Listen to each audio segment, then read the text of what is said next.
कर्मों का फल भोगना ही पड़ता है। एक गांव में एक किसान रहता था जिसका जीवन साधारण था, लेकिन उसकी ज़िंदगी में एक उलझन भी थी।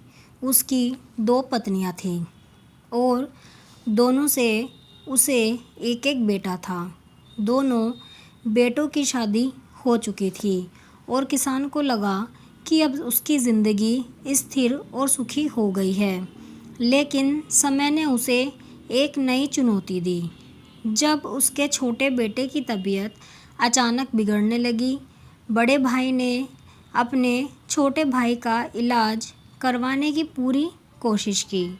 उसने गांव के आसपास के वैद्यों से परामर्श लिया, लेकिन छोटे भाई की तबीयत में कोई सुधार नहीं हुआ। धीरे धीरे खर्च बढ़ता गया और छोटे भाई की हालत और भी बिगड़ती चली गई। बड़े भाई के मन में चिंता ने धीरे धीरे एक कड़वाहट का रूप ले लिया। एक दिन बड़े भाई ने अपनी पत्नी से सलाह मशवरा किया। उसने कहा, यदि छोटा भाई मर जाए तो हम उसके इलाज के लिए और पैसा खर्च नहीं करना पड़ेगा। उसकी पत्नी, जो उसकी सोच में सहभागी हो गई थी, ने एक भयानक सुझाव दिया। क्यों न किसी वैद्य से बात करके उसे जहर दे दिया जाए। किसी को शक भी नहीं होगा और उसकी मौत को बीमारी के कारण माना जाएगा। बड़े भाई ने अपनी पत्नी की बात मान ली और एक वैद्य से संपर्क किया। उसने वैद्य से कहा, जो भी तुम्हारी फीस होगी मैं देने को तैयार हूँ। बस मेरे छोटे भाई को ऐसा जहर दे दो जिससे उसकी मृत्यु हो जाए। लालच और निर्दयता से भरे वैद्य ने इस नृशंस प्रस्ताव को स्वीकार कर लिया और छोटे भाई को जहर दे दिया। कुछ ही दिनों में छोटे भाई की मृत्यु हो गई। बड़े भाई और उसकी पत्नी ने अंदर ही अंदर खुशी मनाई, यह सोचते हुए कि अब रास्ते का कांटा निकल गया है और सारी संपत्ति उनकी हो गई। छोटे भाई का अंतिम संस्कार कर दिया गया और समय बीतता चला गया। कुछ महीनों के बाद किसान के बड़े बेटे की पत्नी ने एक बेटे को जन्म दिया। परिवार में खुशी की लहर दौड़ गई और उन्होंने बड़े लाड प्यार से बच्चे की परवरिश की। समय के साथ वह लड़का जवान हो गया और उसकी शादी भी धूमधाम से कर दी गई। लेकिन खुशी के ये दिन अधिक समय तक नहीं टिक सके। शादी के कुछ समय बाद बड़े बेटे की तबीयत अचानक बिगड़ने लगी। उसके माता पिता ने उसके इलाज के लिए हर संभव कोशिश की। कई वैद्यों से परामर्श लिया गया और जो भी पैसा मांगा गया वे देने को तैयार थे।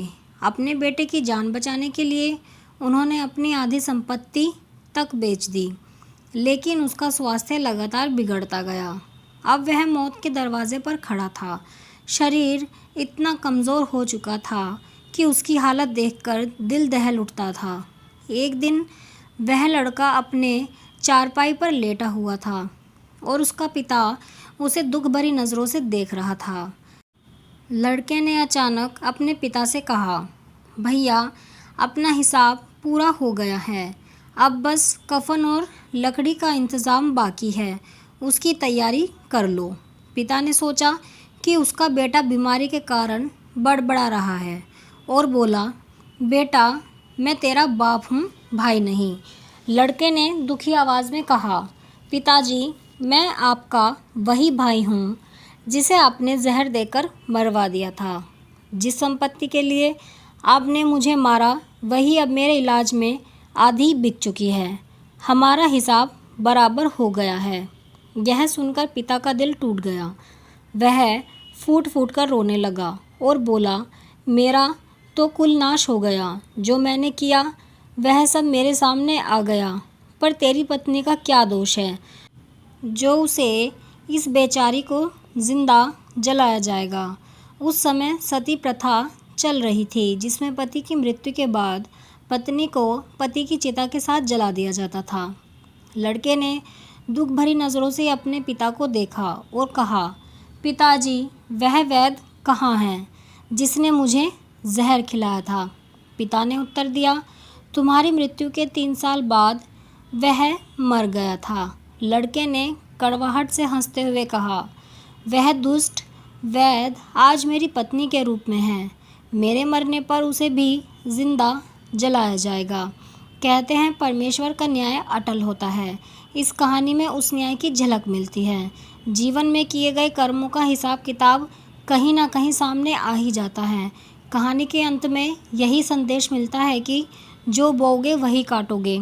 जीवन में सच्चाई और ईमानदारी से जीना ही सबसे बड़ा धर्म है। आप कमेंट में ज़रूर बताएं कि आपको ये कहानी कैसी लगी है। अगर आपको ये कहानी पसंद आई है तो वीडियो को लाइक करें, शेयर करें और चैनल को सब्सक्राइब करें ऐसी ही कहानियों के लिए।